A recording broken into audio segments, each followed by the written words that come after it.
السلام علیکم عزیز طلبہ کرام، امید ہے آپ سب خیریت سے ہوں گے۔ آج کی اردو گرامر کی کلاس میں ہمارا عنوان ہے رموز اوقاف۔ رموز اوقاف میں آج ہم سیکھیں گے، اس کی تعریف سیکھیں گے اور رموز اوقاف کا درست استعمال کر سکیں گے کہ تو پیارے بچوں ذرا غور سے دیکھیں، ان علامات کو آپ نے کہیں دیکھا ہے؟ جی، یہ ہمیں سبق میں ملتے ہیں۔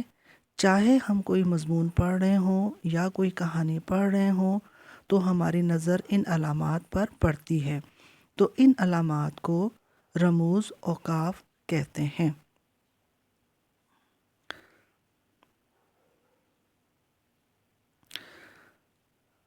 رموز لفظ ہے رمز کی جمع ہے اور اوقاف لفظ وقف کی جمع ہے۔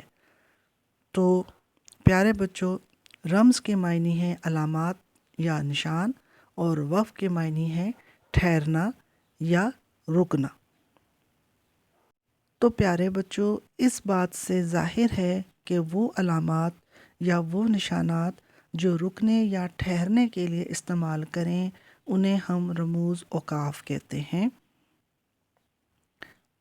یعنی وہ علامتیں جو عبارت کے درمیان میں بات کے مفہوم کو واضح کرنے کے لیے استعمال ہوتی ہیں انہیں ہم رموز اوقاف کہتے ہیں۔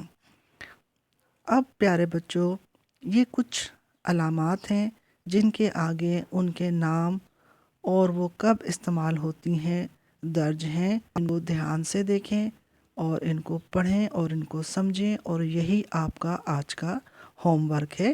اس کی پکچر بھی میں آپ کو شیئر کر دوں گی۔ امید ہے آپ کو رموز اوقاف اچھی طرح سمجھ آ گیا ہوگا۔ اپنا بہت خیال رکھیے گا۔ حافظ۔